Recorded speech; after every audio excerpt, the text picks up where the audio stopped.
টাকা অর্থদণ্ড 10,000 টাকা আদায় করা হলে ফোনে কথা বলতে পারবেন। হ্যাঁ, কথা বলতে পারবেন। ঠিক আছে, আজকে দিবেন।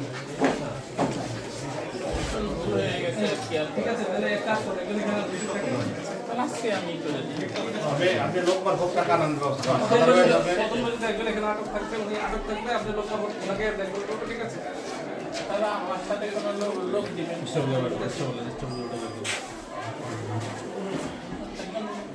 আপনি বাইরে আমি আপনাদের পরিচয় আছে যে আমি আজকে ভোট কেন্দ্রে উপস্থিত হয়ে ভোটারকে ভোট প্রদানের জন্য নির্ধারিত প্রতীকে ভোট প্রদানের জন্য পরিচিত করে অর্থ প্রদান করি। আমার ভুল হয়েছে, আমি স্বীকার করে ক্ষমতা এসে এটা আপনার জবাব দিই।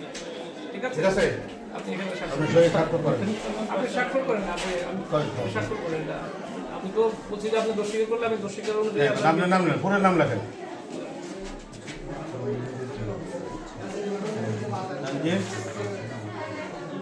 ইসলাম। আচ্ছা, নির্বাচনী মামলা নং 7/2026, ঠিক আছে?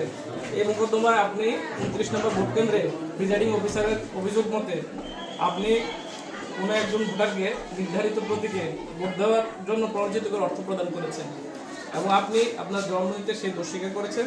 এমত অবস্থায় আপনার বিরুদ্ধে নির্বাচনী আচরণবিধি 2025 এর 13 ধারা মোতাবেক আপনার এটা অপরাধ।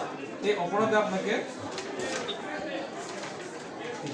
দোষ স্বীকার করায় the representation of people order 1972 এর 91(b)(3) ধারা মোতাবেক 10,000 টাকা জরিমানা করা হবে। অনাদায়ে 1 মাসের কারাদণ্ড প্রদান করা হবে।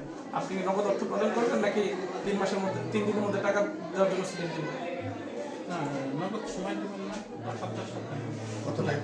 আপনি টাইমটা কতক্ষণ?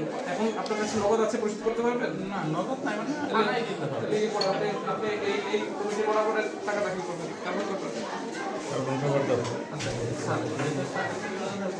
টাকা দিলে আপনার অর্থদণ্ড করা হয়েছে। তাহলে এক মাস সাজা খাটতে হবে। 10,000 টাকা অর্থদণ্ড, যদি টাকা না দেন তাহলে আপনাকে 1 মাসের জেল করা হবে, ঠিক আছে? হ্যাঁ, কারাদণ্ড হবে।